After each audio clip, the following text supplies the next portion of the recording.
নমস্কার বন্ধুরা, ডলি রন্ধনশালা সবাইকে স্বাগত। আজকে তোমাদের সাথে শেয়ার করব স্পেশাল মশলায় ঘুগনি রেসিপি। সকালের ব্রেকফাস্ট হোক বা রাতের ডিনার, রুটি, পরোটা, লুচি বা মুড়ির সাথে খাওয়ার জন্য আমরা কিন্তু মাঝে মধ্যেই ঘুগনি বানিয়ে থাকি। তবে আজকে আমি যেভাবে রান্নাটা করব একটু অন্যরকমভাবে। আর এইভাবে যদি একবার বানাও তাহলে কিন্তু বারবার তোমাদের বানাতে ইচ্ছে করবে। আমি ঘুগনি রান্নার জন্য আগে থেকেই কিন্তু মটরটা 3 থেকে 4 ঘন্টা ভিজিয়ে রেখেছিলাম।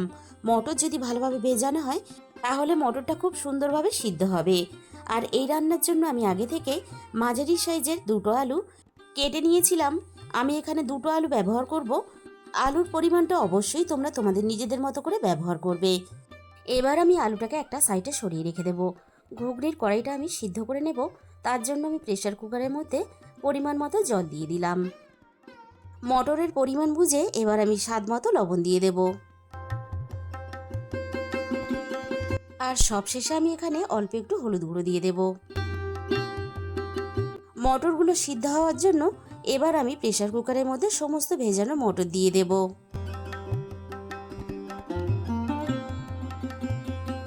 মটরটা এদিকে সিদ্ধ হতে থাক, এই ফাঁকে আমরা স্পেশাল মশলাটা বানিয়ে নেব। দেখো, আমি একটা বাটির মধ্যে অল্প একটু নিয়েছি মৌরি, আর একই সাথে আমি এখানে নিয়ে নেব অল্প একটু গোটা ধনে। এবার আমি এখানে হাফ চামচ গোটা জিরে নিয়ে নিলাম। সবশেষে আমি এখানে 2টো এলাচ নিয়ে নিলাম। আর দেখো, সমস্ত মশলার পরিমাণ কিন্তু আমি খুবই অল্প অল্প নিয়েছি। আমি এখানে 250 গ্রাম পরিমাণ মটর ব্যবহার করেছি, সেই অনুযায়ী কিন্তু আমি মশলাগুলো ব্যবহার করলাম। তোমরা তোমাদের রান্নার পরিমাণ বুঝে এই মশলার পরিমাণ বাড়িয়ে বা কমিয়ে নেবে। এবার আমি এখানে একটা তেজপাতা কুচি দিয়ে দিলাম, আর একই সাথে এখানে আমি দিয়ে দেব একটা শুকনো লঙ্কা। এবার আমি এই সমস্ত মশলা হালকা আছে নাড়াচাড়া করে ভালোভাবে ভেজে নেব, মশলা থেকে সুন্দর মিষ্টি গন্ধ বেরোনো পর্যন্ত। মিনিট 2-এর মতো ভেজে নিয়েছি। এবার আমি কড়াই থেকে মশলাগুলো নামিয়ে নেব। এদিকে মটরও খুব ভালোভাবে সিদ্ধ হয়ে গেছে। দেখো, মটরগুলো খুব সুন্দরভাবে সিদ্ধও হয়েছে, আবার গোটাও আছে। ঘুগনির মটর ঠিক কিন্তু এরকম করেই সিদ্ধ করে নিতে হবে। তাহলে চলো রান্নাটা আমি কিভাবে করেছি এবার সেটা দেখে নেওয়া যাক। প্রথমে আমি কড়াইয়ের মধ্যে প্রয়োজন মতো তেল দিয়ে দিলাম। আমি রান্নাটা রিফাইন তেলে করব। তেল খুব ভালোভাবে গরম হয়ে গেছে। এবার আমি আলুটা ভেজে নেব। কেটে রাখা আলুটা আমি ভাজার জন্য তেলের মধ্যে দিয়ে দিলাম। এবার আমি আলুর মধ্যে স্বাদ মতো লবণ দিয়ে দেব। এবার আমি একটু সময় নিয়ে আলুটা নাড়াচাড়া করে ভালোভাবে ভেজে নেব।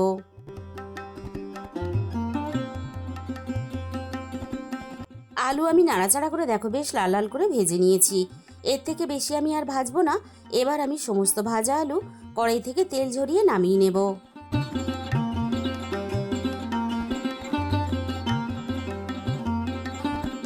সমস্ত ভাজা আলু কড়াই থেকে নামিয়ে নিয়ে এবার ওই একই তেলের মধ্যে প্রথমে আমি ফোড়নে দিয়ে দেব অল্প একটু গোটা জিরে।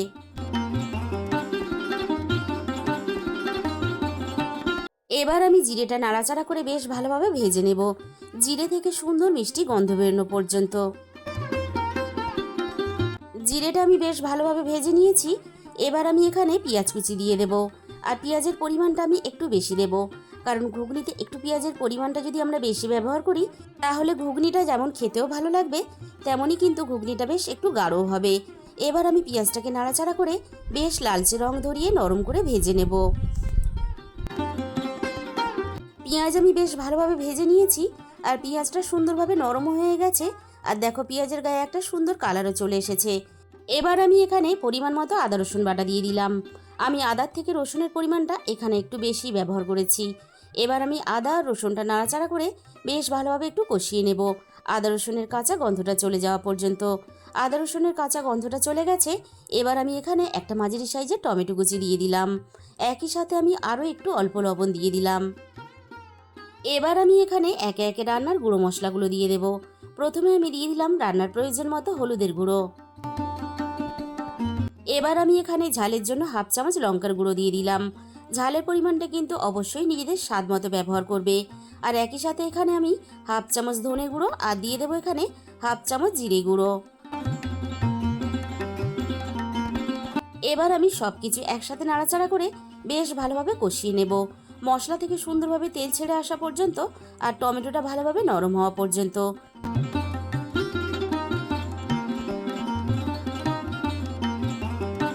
সব কিছু দেখো আমি একসাথে নাড়াচাড়া করে বেশ ভালোভাবে কষিয়ে নিলাম আর সুন্দরভাবে মশলা থেকে তেলও ছেড়ে দিয়েছে। এবার আমি ভেজে রাখা আলুটা দিয়ে দিলাম। আলুর সাথে সিদ্ধ করে রাখা মটরটাও দিয়ে দেব।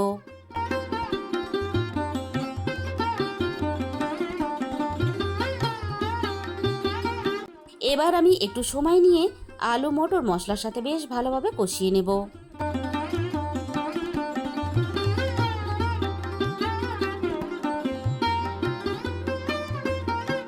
6-7 মিনিটের মতো নাড়াচাড়া করে আলু মটর মশলার সাথে আমি বেশ ভালোভাবে কষিয়ে নিলাম। এবার আমি পরিমাণ মতো জল দিয়ে দেব।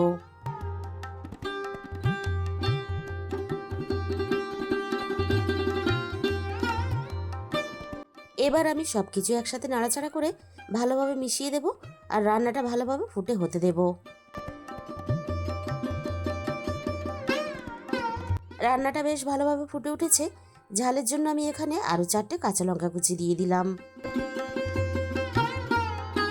মিনিট 10-এর মতো আমি রান্নাটা করে নিয়েছি আর ঘুগনিটা ঠিক আমি কিন্তু এরকম পাতলাই রাখবো। এবার আমি এখানে 1 চামচ গরম মশলার গুঁড়ো দিয়ে দিলাম। অল্প একটু গরম মশলার গুঁড়ো অবশ্যই ব্যবহার করবে। আমি গরম মশলার গুঁড়োটা নাড়াচাড়া করে মিশিয়ে দিয়ে আরও মিনিট খানেকের মতো একটু রান্নাটা করে নেব। আগে থেকে যে ভাজা মশলাটা আমি বানিয়েছিলাম সেটা কিন্তু আমি বেশ ভালোভাবে এরকম করে গুঁড়ো করে নিয়েছি। এবার আমি এখান থেকে কিছুটা ভাজা মশলা ঘুগনির মধ্যে দিয়ে দিলাম।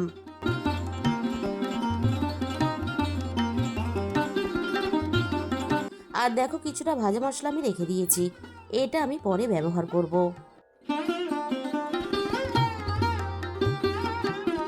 এবার আমি ভাজা মশলাটা নাড়াচাড়া করে বেশ ভালোভাবে মিশিয়ে দেব। বন্ধুরা, তোমরা একদিন হলেও এইভাবে ঘুগনি বানিয়ে দেখো। এইভাবে ঘুগনি বানালে খেতে জাস্ট অসাধারণ লাগে। গ্যাসের ফ্লেমটা আমি পুরোপুরি বন্ধ করে দিলাম। ভাজা মশলার গন্ধটা যাতে সুন্দরভাবে রান্নার সাথে মিশে যায় তার জন্য আমি একটু ঢাকা দিয়ে দিলাম। যে ভাজা মশলার গুঁড়োটা আমি রেখে দিয়েছিলাম পরিবেশন করার আগে আমি ঘুগনির উপর থেকে এইভাবে ছড়িয়ে দিয়েছি। তোমরা যখন পরিবেশন করবে এইভাবে একটু ছড়িয়ে দেবে। বন্ধুরা, আজকের এই রেসিপিটা ভালো লাগলে ভিডিওতে একটা লাইক করে দিও আর নিজেদের বন্ধুদের মধ্যে শেয়ার করে দিও। আর যে সমস্ত নতুন বন্ধুরা এখনও পর্যন্ত আমার চ্যানেলটা সাবস্ক্রাইব করোনি, এরকম নতুন ঘরোয়া সহজ রেসিপি পেতে আমার চ্যানেলটা সাবস্ক্রাইব করে আমার পাশে থাকার অনুরোধ রইল। তার সাথে সাথে পাশে থাকা বেল আইকনটা ক্লিক করে অল করে দিও, তাহলে আমি যখনই কোনো নতুন রেসিপি আপলোড করব সবার আগে তোমার কাছে পৌঁছে যাবে। আর তোমাদের মূল্যবান সময় দিয়ে রেসিপিটা দেখার জন্য তোমাদের সবাইকে অসংখ্য ধন্যবাদ।